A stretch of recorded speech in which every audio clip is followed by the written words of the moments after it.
बिस्मिल्लाहिर्रहमानिर्रहीम। अस्सलाम वालेकुम। मैं हूं गुलफाम चौधरी। आप देख रहे हैं मेरा फेसबुक पेज और यूट्यूब चैनल। पाकिस्तान की सियासत में अहम तरीन डिवेलपमेंट हो रही हैं और मुसलसल डिवेलपमेंट्स मुतवक्के हैं। यकीनी तौर पर जो पाकिस्तान के हालात हैं वो यकसर बदलने जा रहे हैं और बड़ी बड़ी तब्दीलियाँ मुतवक्के हैं। इस हवाले से हमारे साथ मौजूद है सिद्दीक जान साहब। उनसे जानते हैं क्या डिवेलपमेंट हुई हैं, पहले उनकी बात सुनते हैं फिर उस पर बात करते हैं। कल 26 मई से अदालती हफ्ते का जो आगाज़ हो रहा है, इस अदालती हफ्ते में क्या होना था, क्या होगा, क्या नहीं हो रहा, इन तमाम चीज़ों पर बात करेंगे। और ख़ास तौर पर इमरान खान के लिए जो मैं समझता हूँ कि ये अदालती महाज से एक बुरी खबर है।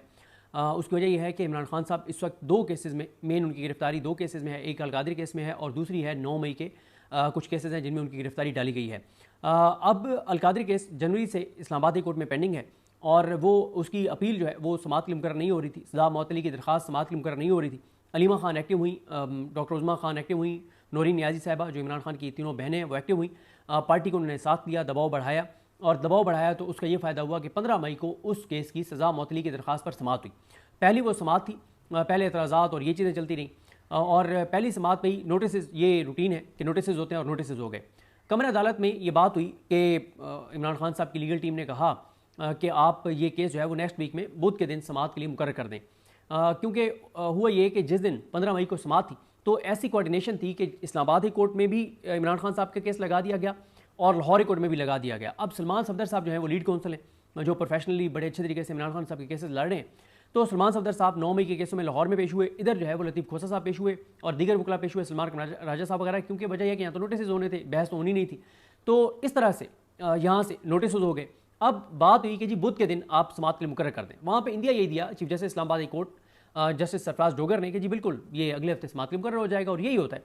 अब हुआ ये कि बुध वाले दिन तक समाअत के लिए की कॉज लिस्ट ना आई। अच्छा, उसकी समझ जो जहाँ तक मुझे आती है, क्योंकि पहले ही तहरीक इंसाफ का एक इजलास हुआ जिसमें तय हुआ था कि तमाम अरकान assembly, MNAs, MPAs, senators, ticket holders जो हैं वो इस्लामाबाद हाई कोर्ट जाएंगे और पूरी तरह से इस पर फोकस रखेंगे। और इमरान खान साहब को भी बताया गया कि अब पार्टी जो है वो आपके केसेस में पूरी तरह से वहाँ पे मौजूद होगी, MNAs, MPAs, टिकट होल्डर्स, ताकि जो है वो अदालत अगर नाइंसाफ़ी करती है तो सारे अरकान असम्बली के सामने करे, ताकि हर एक उनमें से लाखों वोट लेकर आया हुआ है और वो अपने हल्के के आवाम को जाके बता सके कि मेरे सामने ये नाइंसाफ़ी हुई है और वो बाहर निकल के हाईलाइट करे। क्योंकि होता यह है कि जब भी बाहर निकल के जो भी MNA MPA बात करता है तो उसके हल्के के लोग वो जो क्लिप्स होते हैं, वीडियो क्लिप्स होते हैं, वो अपने सोशल मीडिया पे लगाते हैं। वो MNA MPA अपने टिकट होल्डर अपने सोशल मीडिया पे लगाता है और इस तरह से बात बहुत दूर तक पहुँचती है। तो बुध को खैर समाअत तो ना हुई, MNAs, MPAs, टिकट होल्डर्स और सेंटर्स पहुँचे हुए थे। तो बैरिस्टर गौहर साहब और बैरिस्टर अली जफ़र साहब और तीसरे पता नहीं कौन से वकील साहब थे, ये अंदर जाते हैं और कायम काम chief justice Islamabad high court से मुलाकात करते हैं और वो इन्हें ये यकीन दहानी कराते हैं कि नेक्स्ट वीक जो कल से शुरू हो रहा है 26 मई से, इसमें इमरान खान साहब का ये केस समाअत के लिए मुकर्रर कर दिया जाएगा। लेकिन आज यानी कल जो गुजरा हुआ दिन है हफ्ते का, कॉज लिस्ट आई है, लेकिन उस कॉज लिस्ट में इमरान खान साहब का केस समाअत के लिए मुकर्रर नहीं किया गया। अच्छा, आज भी कॉज लिस्ट आ सकती है, लेकिन कल उस कॉज लिस्ट में ना केस, ये एक पेशरफ्त इसलिए है और इमरान खान के लिए इसलिए बुरी खबर है कि ये वाज़ेह तौर पर नज़र आ रहा है कि इमरान खान साहब के इन केसेस को जो है वो मुलतवी किया जाए, लंबी लंबी तारीखें डाली जाएँ ताकि इमरान खान की सज़ा मुअत्तल ना हो और वह तवील अरसे तक जेल में रहें। आगे फिर कहा जाएगा कि कोई एक जज छुट्टियों पे चला जाएगा कि जी अब तो अदालती छुट्टियाँ शुरू हो गई हैं तो अब तो हम सुन नहीं सकते, तो 2-3 महीने इसी मामले में गुजार दिए जाएंगे। देखें, तहरीक इंसाफ, और ये ऐसी चीज़ नहीं है कि जो अनड्यू फेवर कोई तहरीक इंसाफ ले रही है, ये इमरान खान साहब का राइट है कि उनकी सज़ा मुअत्तली की दरख्वास्त फौरी तौर पर सुनी जाए। एक समाअत के ऊपर ये इसका फैसला हो सकता है, कोई लंबी चौड़ी बात नहीं है, लेकिन डिपेंड करता है कि तहरीक इंसाफ अदालतों पर, अदालतों की सूरत हाल मुझे बताने की जरूरत नहीं है 26 फैनी तरमीम के बाद जो है, लेकिन ये हो नहीं सकता कि 350 MNAs, MPAs और सेनेटर्स और 200-250 टिकट होल्डर्स जो हैं वो समाअत के ऊपर मौजूद हों और इस्लामाबाद हाई कोर्ट में मौजूद हों और फिर भी जज जो है वो बड़े आसानी से नाइंसाफ़ी करे। ये इतना आसान नहीं है। जितने अरकान असम्बली और ये सारे ज़्यादा तादाद में मौजूद होंगे उतना जज साहब के लिए और जजेस के लिए मुश्किल हो जाएगा। जो मर्ज करना उन्होंने वही है जो उन्होंने करना है, लेकिन बड़ा मुश्किल हो जाता है कि 500 अवामी नुमाइंदे सामने बैठे हैं और जो जिनको हम टिकट होल्डर कह रहे हैं वो भी फॉर्म 45 के MNAs हैं। मसलन आप देखेंगे जो लास्ट हेयरिंग थी बुध वाली, उसमें जैसे लतासिफ सती साहब मौजूद थे जो मरी से फॉर्म 45 के MNA हैं। ये अलग बात है कि फॉर्म 47 पे उनको हरा दिया गया। इसी तरह से और बहुत से MNAs, MPAs, कराची से मैं देख रहा था कि एक MP है फॉर्म 45 के जो तारिक हुसैन है वो भी आए हुए थे, कराची से आए हुए थे, तो कराची से भी MPAs आए हुए थे। तो इसलिए इस समाअत का मुकर्रर अगर हो जाती तो क्लैरिटी आ जाती और उस समाअत पे बहरहाल MNAs, MPAs ने आना ही आना है, ये तय हो गया है। और ये भी इतलात है कि शायद वज़ीर आला KPK अली मीन गंडापुर साहब और तमाम KPK की काबीना जो है वो भी मौजूद हो, और इसी तरह से अल्लामा नासिर अब्बास साहब वगैरह भी मौजूद थे।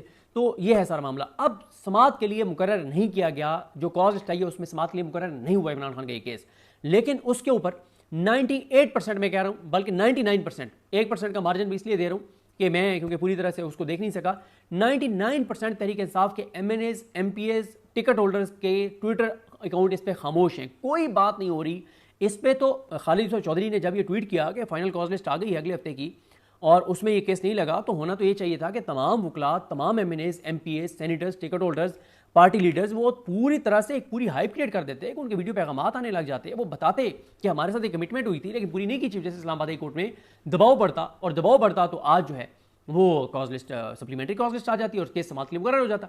लेकिन मुकम्मल तौर पर खामोशी है। इससे ये पता चलता है कि तहरीक इंसाफ के लिए या तो कम्युनिकेशन गैप है कि उनके जो मेन लोग हैं वो MNAs MPAs टिकट होल्डर्स को कम्युनिकेट नहीं कर पा रहे, उनको पता ही नहीं है, उनको कोई गाइड ही नहीं कर रहा। लेकिन जो भी है, चाहे मरकज़ी लीडरशिप गाइड नहीं कर रही या खुद कुछ नहीं कर रहे, लेकिन रिजल्ट ये है कि 99% तहरीक इंसाफ के MNAs MPAs senators ticket holders इस मामले में खामोश हैं। 2-4-5 दिन गुजर जाएंगे, फिर अदालती छुट्टियाँ शुरू हो जाएंगी, बात खत्म हो जाएगी, पड़ा रहे इमरान खान जेल में। मुझे कभी कभी ये लगता है कि इमरान खान के नाम पे जो वोट पड़ा है ना, वही इमरान खान की रिहाई में सबसे बड़ी रुकावट बन गया है। अब आप मुझे बताएं कि जो MNAs MPAs हैं उनको एक ही डर लगा रहता है कि हम अगर फ्रंट फुट पे जाएंगे तो हम डिस्क्वालीफाई हो जाएंगे। भाई अगर इमरान खान 2 साल से जेल में है तो, और फिर उनको ये भी लगता है कि हम जैसे सरदार डोगर साहब का नाम लेके तनकीद करेंगे तो कंटेम्प्ट ऑफ कोर्ट ना लग जाए, तो इन अदालत ना लग जाए हमारे ऊपर, हम डिस्क्वालीफाई ना हो जाए।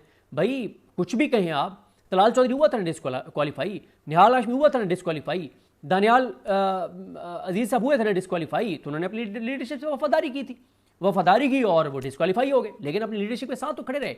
आप इनमें से 70-80% जो है वो काउंसलर नहीं बन सकते थे, लेकिन PTI के टिकट इमरान खान इनको दिया, इमरान खान के नाम पे वोट लेकर, और ये MNAs MPAs बन गए हैं, ये सेनेटर्स बन गए हैं, और इमरान खान के लिए ये आवाज़ उस तरह से नहीं उठाते जिस तरह से उठानी चाहिए।